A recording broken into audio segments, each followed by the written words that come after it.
சிவமங்கலம். வாதத்திற்கு மருந்துண்டு, பிடிவாதத்திற்கு இல்லை பாருங்கள்.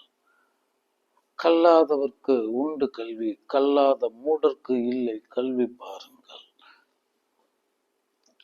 இந்த சகத்தில் இந்த வாத விவாத பேசுகிறார். இந்த வாத விவாதத்தில் நிலைத்திருப்பவர்கள் அதை தன் சுபாவமாக்கி கொண்டு வெறும் கேள்விகளிலேயே லயித்து அதன் பெயரால் கேள்விக்கு பிறந்தவர்கள் இவர்கள் என வாழும் வரை கேள்வியின் பெயரால் வாழ்ந்து தன் வாழ்வை கேள்விக்குறி ஆக்கிக் கொள்கிறார்கள். மறந்து விடாதீர்கள் என் செல்வங்களே. வாதம் அவசியம், மாற்று இல்லை. அந்த ஒரு மேற்கூறு ஆய்வு செய்வதற்கு, அதன்பால் அந்த சில கேள்விகள் கேட்பதற்கு சில பதில் அறிய வாதம் தேவைப்படுகிறது. ஆனா வாதமே இல்லை, மறந்துடக்கூடாது. இந்த வாதம்ன்றது அந்த வாதத்தில் தீர்க்கப்படுகின்ற அந்த மெய்ப்பொருளை ஏற்றுக்கொள்கின்ற மனநிலையே இருக்கணும். அதுதானே சத்தியம். அப்ப அதை ஏற்றுக்கொள்ள மாட்டேன் அப்படின்னு பிடிவாதத்தின் பெயரால் வாதம் செய்து கொண்டிருப்பவர்களை என்ன செய்வது? அவர்களுக்கு இந்த கல்வி உதவவே உதவாது. ஆம் செல்வங்களே, கேள்விகள் இல்லை வாழ்க்கை, அது ஒரு பதிதல், அவ்வளவுதான். அதே மாதிரி கல்லாதவர்க்கு உண்டு கல்வி, கல்லாத மூடர்கள்னு சிலர் இருக்காங்க. அப்படின்னா ஒரு நிர்ணயத்திலேயே வந்திருக்கிறது. அந்த கல்வியை, அந்த தத்துவத்தை, அந்த உண்மையை உடைப்பதற்காக 1000 கோடி கேள்விகளோடு அங்கு களம் கண்டிருக்கின்ற கல்லாத மூடருக்கு உதவாதது இந்த கல்வி. அதுதான் மூலன் அங்கு முன்னமே முடித்து விட்டான். கல்லாத மூடரை காணவும் ஆகாது, கல்லாத மூடர் சொல் கேட்க கிட நன்று, கல்லாத மூடரை விட கல்லாதார் நல்லராம், கல்லாத மூடர் கருத்தறியாதே கருத்தறியாதே, கல்லாத மூடரை விட கல்லாதார் நல்லராம். அப்படின்னா ஒரு முடிவின் கண் நிலை நின்று இப்படிதான் அப்படின்னு அங்கு ஆழ்ந்து அதன் பெயரால பிதற்றி கொண்டிருப்பவர்களை காட்டிலும் கல்லாதவர் நல்லவரே. அவன் கற்றுட்டா ஏத்துக்குவான். கல்லாத மூடர் கருத்தறிய மாட்டார் பாருங்கள். அது இந்த இறைவாதத்துல நிறைய இருக்கு, பாத்தீங்கன்னா தெரியும். என்ன காரணம்னா, இந்த இறைவாதம், இந்த இந்த எல்லையில்லாத ஆன்மீக பயணம் அப்படின்றதெல்லாம் அறிந்த அடங்குறதா இருக்கு. என்ன அறிந்த அடங்குறதா இருக்கு? நான் அப்படின்ற ஒரு தன்மை இருக்கு, அதை அறிந்து பின் அடங்குறதா இருக்கு. இந்த கேள்விகள், இந்த நிலைப்பாடுகளுக்கெல்லாம் அதிகாரி இந்த நான் எனும் பிரக்ஞை அவஸ்தை தான் மொத்த கேள்விக்கும் அதிகாரியா இருக்கு.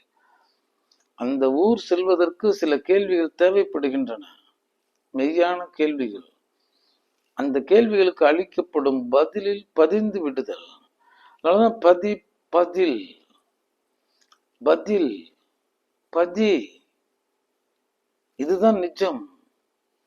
அப்ப கேள்வியே வாழ்வுன்னு இருக்கவங்கள்ட்ட போய் என்னத்தை போய் பேசுறது? இங்கு எல்லாம் வைக்கப்படவில்லை. ஆமா, கேள்வியை கற்று கேள்வியே தன் வாழ்வுன்னு வாழ்ந்துகிட்டு இருக்கவங்களுக்கு மௌனோபதேசம் தான் பதிலே. அங்க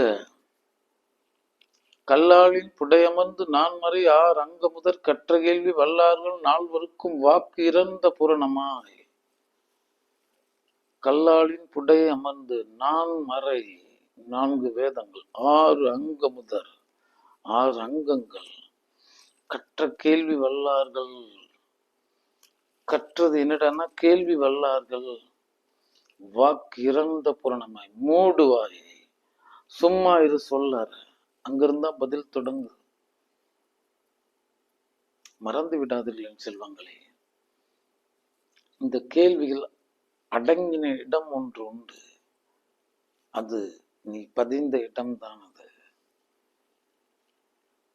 இது வியாக்கியான உலகு இல்லை, அறிந்து அடங்குகின்றது. அறிந்தவர் அடங்கி இன்புறுவர். யாரை போய் நம்ம அடக்க முடியும்? ஐந்தும் அடக்கும் அமரரும் ஆங்கில்லை. இந்த ஐந்தையும் அடக்கிறதுக்கு அமரன் கூட இந்த களத்துக்கு வந்தானே வேலைக்கு ஆகுது. ஏன்னா இது மாயா லோகம், மாயா விகாரம். தரைக்கீழ் வாழ்க்கை, தலைகீழ் நியதி. இருட்டறையில் விழி இழந்த அரசனின் திருட்டு நியதி. தொடக்கூட முடியாதுன்னு சொல்றேன். திருடனாய் பார்த்து திருந்தாவிட்டால் திருட்டை ஒழிக்க முடியாது. நிஜமான தேடலில் இருப்பவன் அங்கு தேடுகிறான். தென்படும் வரை கேள்வி கேட்கிறான். தென்பட்ட பின் அதற்குள் ஒடுங்குகிறான். கேள்வியையே துறக்கிறான். எவன் கேள்வி கேட்டானோ நாளை அவனே பதில் ஆகிறான். இதுதான் நிலைப்பாடு. ஆனா இன்னைக்கு எல்லாம் விவாதங்கள்ல போயிடுச்சுன்னு சொல்றேன். என் குருநாதன் தான் சொல்லுவான், இவர்களுக்கெல்லாம் எதுக்கு குமரா ஞான கேள்வி? தெரியல குருநாதா. அவன் மனிதனாவே ஆவல குமரா. மனிதனும் புனிதத்தையே உணரல. மனிதத்தை விட ஒரு புனிதமான லட்சணம் இறைக்கு கூட இல்லை இந்த உலகத்துல. இறை இவனை மனிதனாதான் படைச்சது. மனத்தின் பெயரால் அறியப்படுவதால் இவன் மனிதன் ஆனான். இவன் வாழும் காலத்தில் அந்த மனச்செம்மையில் நிலை நின்று அது ஆக வந்திருக்கும் ஒரு வஸ்து இவன். அவ்வளவுதான். அப்படிதான் உணர்த்தினது. அதை தான் உணர்ந்திருக்கணும். இந்த உலகம் கேள்விகளால் தன்னைத்தானே கெடுத்து கொண்டிருக்கிறது. கேள்வி கேட்பதற்காக கற்பவர்கள் என்ன சொல்றது? அதுல ஏதாவது கண்டுபிடிச்சே ஆகணுங்கிறதுக்காக அந்த தேடல் புரியுறது. அந்த வாத விவாதம் பண்றவங்கள்ட்ட என்ன பேசுறது? அவர்கள் கேள்விக்கு பிறந்தவர்கள், அவர்களை விட்டு விடுங்கள். உண்மையிலே பசித்திருந்தால் புசிப்பான். உண்மையிலே தாகத்தில் இருந்தால் அவன் நீர் தேடி செல்வான். உள்ளபடியே அவனுக்குள்ள ஒரு மாணவ பாவம் வந்தால் அவனுக்குள்ளே ஒரு குருத்துவமும் தோன்றும். இதுதான் நிலைப்பாடு. சாவி இருக்கிற இடத்துல பூட்டு இருக்கு, பூட்டு இருக்கிற இடத்துல சாவி இருக்கு. தேடிப்பார். பூட்டு பெருசா இருக்கும், திறக்கிற சாவி சின்னதா இருக்கும். கிடக்கும் எங்கனாவது போய் பார். இப்படிதான் நிலைப்பாடுன்னு சொல்றேன். அதனால வெறும் வாத விவாதங்கள்லயே லயிக்கிறது அதெல்லாம் கல்வி இல்லை என் செல்வங்களே. அந்த மனிதர்களிடத்துல நீங்கள் உறவாட வேண்டியதில்லை. அவர்கள் உங்களை கேள்வி கணைகளால் துளைத்து கேள்விகளாகவே உங்களை ஆக்கி உங்கள் வாழ்வையும் கேள்விக்குறி ஆக்கி விடுவார்கள். இது ஒரு வெற்று வாழ்வு. என்ன இருக்கு? நல்லா சிந்திச்சு பாருங்க. வந்ததெல்லாம் வாழ்ந்து வாழ்ந்ததெல்லாம் முடிந்து முகவரி தொலைச்சிக்கிட்டு இருக்கு. இவ்வளவுதானே இந்த வாழ்வுல. நான் மூலமா வரும் பொழுது, குழந்தையா வரும் பொழுது, மழலை என வைக்கப்படும் பொழுது அந்த அன்பு இன்ப ஆனந்த உணர்வோடு இருந்தேன். சத்தியமா இருந்தேன். அதுக்கப்புறமேட்டுக்கு விடாத விடலை புகுந்தது, பருவம் வந்தது, அறிவு வந்தது, வியாக்கியான கேள்விகள் வந்தது. நான் மூலத்தை தொலைத்து விட்டேன், முதலை தொலைத்து விட்டேன். முதல்ல இருந்த அன்பின்ப ஆனந்தத்தை தொலைத்து விட்டேன். இதை தொலைக்கிறதுக்காக இந்த விடலை வந்தது. இதை தொலைக்கிறதுக்காக இந்த கேள்வி வந்தது. மூலத்தை தொலைச்சாச்சுன்னு சொல்றேன். இந்த வாழ்ந்ததின் அர்த்தமே நான் அன்பின்ப ஆனந்தத்துல இருக்கிறதான்னு சொல்றேன். இந்த அறிவுகளினால் கேள்விகளினால் இவன் இழந்தது மூலத்தை. முதலை தொலைத்து விட்டான், நட்டப்பட்டு விட்டான், நட்டாற்றில் விடப்பட்டு விட்டான். மறந்து விடாதீர்கள் செல்வங்கள். இது ஒரு வெற்று வாழ்வு. ஒரு வெற்று உண்மையை அறிய வந்திருக்கிறோம். அவ்வளவுதான்.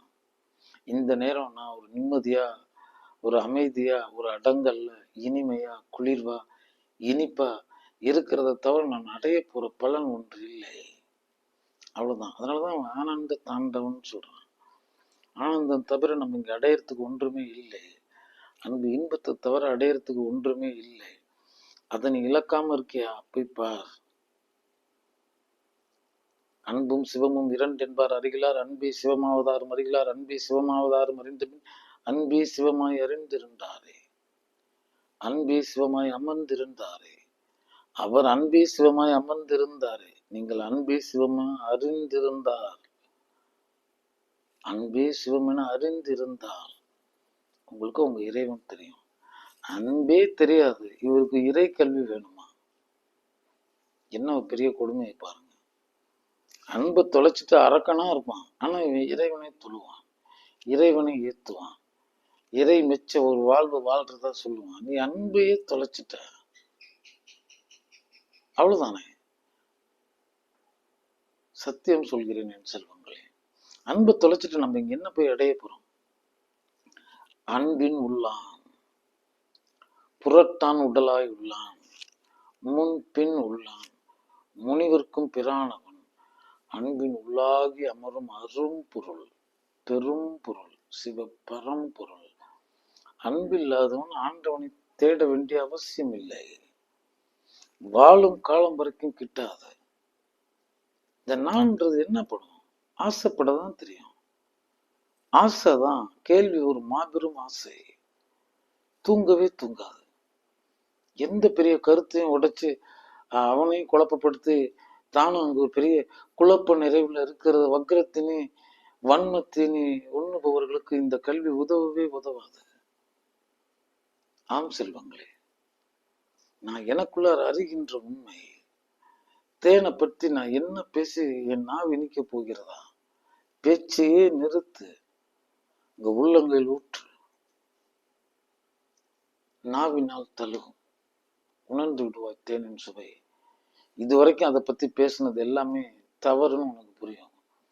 இதை பத்தி நான் இதுவரைக்கும் நான் செய்த வாத விவாதங்கள் எல்லாமே வீணானதுன்னு தெரியும். இதுவரைக்கும் வெட்டி வாதத்தில் தான் இருந்தேன். இதுவும் இந்த தேனை நான் உண்மைனதுனால அந்த வாதத்தை நிறுத்திக்கிட்டேன், இன்னும் சுவைச்சிட்டேன். இப்படி தனக்குள் அந்த மெய் உண்மையை உணராதவர்கள் ஏதேதோ பிதற்றிக் கொண்டிருக்கிறார்கள் என் செல்வங்களே. அவர்களுக்குள் நீங்கள் சிக்க வேண்டியதில்லை. நீங்கள் அடிப்படையில் மனிதம் புரிந்திருங்கள், மனிதம் எனும் புனிதத்தில் நிலைத்திருங்கள்.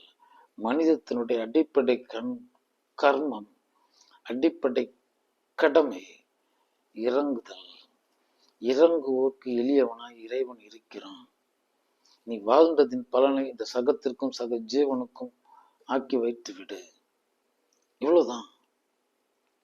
இறைவாதம் பேசுகள் யாரு இறை இதுவரைக்கும் களத்திற்கு அழைத்து வந்ததா வரலாறு இல்லை. இப்ப இல்ல, கலியுகத்துல கிடையாது. இதுவரைக்கும் அதற்கான தடையுமே கிடையாது. இந்த உண்மையை தெரிஞ்சுக்கிட்டு தான் இது சிறந்தது அது சிறந்ததுன்னு பேசிக்கிட்டு இருக்காங்க. ஆமா, அது மாய வித்தை, மர்ம கூத்து. அது நான் எனக்குள்ள அறிகிற பொருளா இருக்கு. ஆமா, தேடுறாங்க.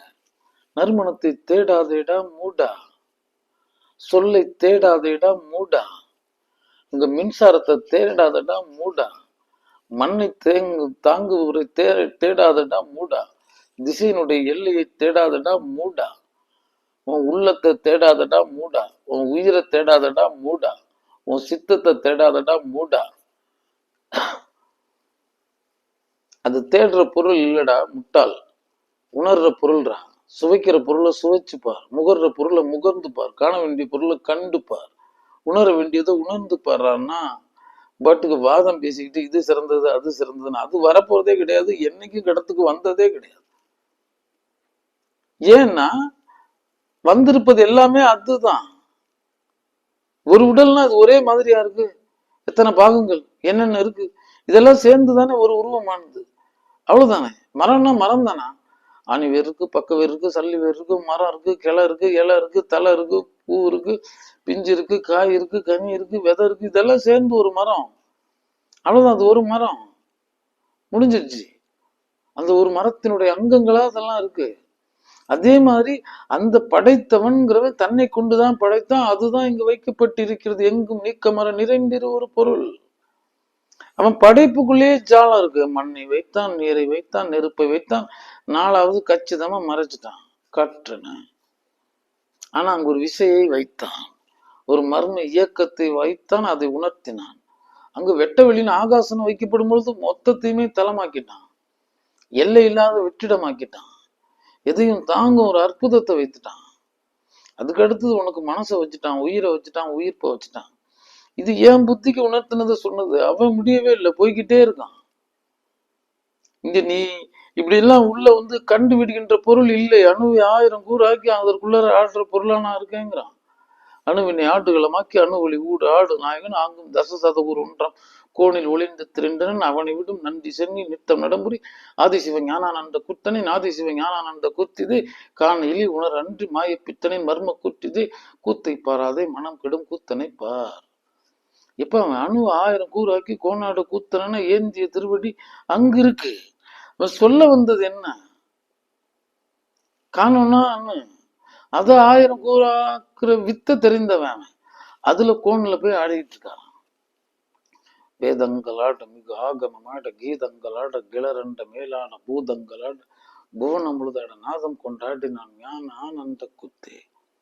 அந்த ஆனந்த அதிர்வலைகளை என் சித்தத்தில் அந்த பரத்தை உணர முடியும் அந்த சித்தம்பரம் சென்றால். அங்க அப்படி இங்கே அணு அண்டம் பேரண்டம் அண்டரண்டம் அந்தரண்டம் அந்தரண்ட பகிரண்டம் அதையும் தாண்டி சொல்லோனா கரும்பிரதேசம் கடந்து அதையும் தாண்டி பெரும் பேரொளி சப்த பிரகாசம் மூலம் அவன் திருமூலன் தொழுதேத்தும் திருமூல சிவ பரம்பொருள் அவன். அங்க அணு கல்விக்கு போனா அதை 1000 கூறாக்கிட்டான். இங்க போனா அணு அண்டம் பேரண்டம் அண்டரண்டம் அந்தரண்டம் அந்தரண்ட பகிரண்டம் அதையும் தாண்டி சொல்லோனா கரும்பிரதேசம் கடந்து அதையும் தாண்டி பெரும் பேரொளி சப்த பிரகாசம் மூலமா இருக்கான். திருமூலன் தொழுதேத்தும் திருமூல சிவ பரம்பொருளா இருக்கான் இந்த பகிட்டு. அங்க மத்தில அற்றது உற்றது அறுத்த நட்ட நடுநீர் நோக்கிலான் நோக்கதா இருக்கிறான். இவ்வளவுதான். அப்ப நான் அந்த அற்றதையும் உற்றதையும் அறுத்துட்டு நட்ட நடுநீர் நோக்கிலா நோக்கத்தில் நிலை பெறும் பொழுதுதான் நான் பேருண்மையை உணர முடியும். மறந்து விடாதீர்கள் செல்வங்களே. அந்த இறைவனை பத்தி தான் பேசிக்கிட்டு இருக்கோம். இங்க அவனை தவிர எதுவுமே இல்லை. இதை காணுவதற்கு கண் பத்தாதுன்னு சொல்றேன். கருத்தழகு இருக்கணும், ஒரு நிஜ உணர்வு இருக்கணும், ஒரு மெய்யை அறிகிற நிலைப்பாடு இருக்கணும். நீ நினைக்கிற மாதிரி நீ இல்ல. சிவனே சிவனாய் அமர்ந்துருன்னா உன் உடலுக்குள்ளதான் சீவனனை விட்டுரு சிவம் அது. அவ்வளவுதான். இதெல்லாம் சொல்லி புரிய வைக்க முடியாதுன்னு செல்வங்களே. அது புரிந்து உள்ள அவசியம் இல்லாதவர்களுக்கு நம்ம அதை உணர்த்த வேண்டிய கட்டாயமும் இல்லை. நம்ம பாட்டுக்கு சிவனேன்னு பயணித்து இருப்போம். சிவ சிவ வசி வசி வசி புலப்படும். என்னில் இருந்த ஒன்றை யாவர் அறிய வல்லர். என்னில் இருந்த ஒன்றை நான் அறிந்து கொண்டவன். என்னில் இருந்த ஒன்றை யாவர் அறிய வல்லர். என்னிலே இருந்து யான் உணர்ந்து கொண்டேன். இருந்து தெரிஞ்சுக்கிற பொருள். இருந்ததனை இருந்தபடி இருந்து காட்டி அவர் சொல்லாம சொல்லுவார். நான் இருந்துதான் உணரணும். நான் இருக்கணும்னா இருக்கணும். எங்கேயோ தெரிஞ்சுக்கிட்டு இருக்கிறது இல்ல, காட்சியில தொலைஞ்சிறது இல்ல, கருத்துல தொலைஞ்சிறது இல்ல, செவி ஓசையில தொலைஞ்சிறது இல்ல, இந்த உடலால தொலைஞ்சிறது இல்ல, உணர்வுகளால தொலைஞ்சிறது இல்ல. எல்லாத்தையும் விட்டுட்டு நான் எனக்குள்ளாரே அமைந்திருக்கும் போது ஒரு அற்புத பொருள் புரியும். அப்ப பொருளற்ற பொருள் ஒன்று அறிவாய், நோக்கற்ற நோக்கொன்றை அறிவாய். நீ உனக்குள் அடங்கி இருப்பாய், ஒரு அமைதியை அடைந்திருப்பாய், ஒரு சித்த தெளிவினை எய்தி இருப்பாய், ஒரு சதானந்தத்தை சதா சர்வகாலம் சுகித்து கொண்டிருப்பாய். வரமடா வையகம் வாழ்ந்துதான் பாரு, கொண்டாட கொடுத்த குவளையமடா குமரா இது அப்படின்ற ஒரு பேருண்மையை உணர்வாய். உணர்ந்த பின் என் வாழ்வு அவனோடு என்று சித்தத்தை சிவன்பால் வைத்து காயங்களினால் சகல கர்மம் செய்திருப்பாய். அதே வேளையில் அன்புற்றிருப்பாய், இன்புற்றிருப்பாய். தற்செயலற்று சிவன் செயலென எதுவும் சிவன் செயலென ஓம்பிரு சோம்பனாய் இருப்பாய். இருக்கிலே இறக்க கற்று செத்து திரியும் சிவ யோகியாய் இருக்கும் இருப்பதும் இழந்து இல்லாதவனாய் கருதும் கருத்ததும் கரண்டு கல்லாதவனாய் இருக்கிலே இறக்க கற்று செத்து திரியும் சிவ யோகியாய் நிலை நின்றிருப்பாய். ஒன்றும் இல்லை என் செல்வங்களே. கல்லாத மூடருக்கு தேவையில்லை உன் கல்வி, பிடிவாதக்காரனுக்கு தேவையில்லை உன் கல்வி. அவன் அதை அறிய வரவில்லை. தர்க்க குதர்க்க தண்ட விதண்டா வாத விவாதத்தில் நிலை பெற அதன் பெயரால் தான் வயிறு வளர்க்க வந்திருப்பவன். அவனுக்கும் தெரியாது, தெரிந்ததையும் ஏத்துக்க முடியாது. ஏன்னா அதை பரீட்சிக்க தயாரில்ல. நம்ம அறியாதவன் சொல்றான் நெய் வேறு பால் வேறுங்கிறான். அந்த யுக்தி தெரிந்தவன் சொல்றான் பால் தான், அதுதான் பல நிலை மாற்றங்களுக்கு அழைத்து செல்லப்படும் போது அந்த பாலை கெடவிடாது தெரிய விட்டு அங்க முறையா செலுத்தும் பொழுது முடிவில் அழியாத நெய்யாக்கப்படுகிறது. நீயும் அப்படிதான். நீயும் பாலா போனவன். அதை ஒழுங்கா திரிந்து மத்தனும் மத்தில் நின்று சுழல சுழல உனக்குள் வெண்ணெய் நெய் கிட்டுகிறது. எந்த பாலிலிருந்து எடுக்கப்பட்ட வெண்ணெயானது மீண்டும் அந்த பாலில் கலப்பதில்லையோ அதே போல அந்த மெய் உண்மையை அறிந்து விட்டவன் இந்த சனக்கூட்டமாக வாழ்ந்து இருந்த பொழுதும் அதனோடு ஒட்டி இருக்கிறான். ஒட்டாமல் தாமரையிலே நீர் போல அவனுக்குள் திரண்டு கிடக்கிறான். மறந்து விடாதீர்கள் என் செல்வங்களே. கேள்விகளை தவிர்த்து வையுங்கள். அன்பை பழகுங்கள். மனிதம் பழகுங்கள். ஒரு சத்தியத்தை ஏத்துக்கிறதுக்கு வீரம் வேணும். கோழைகளுக்கெல்லாம் வரவே வராது.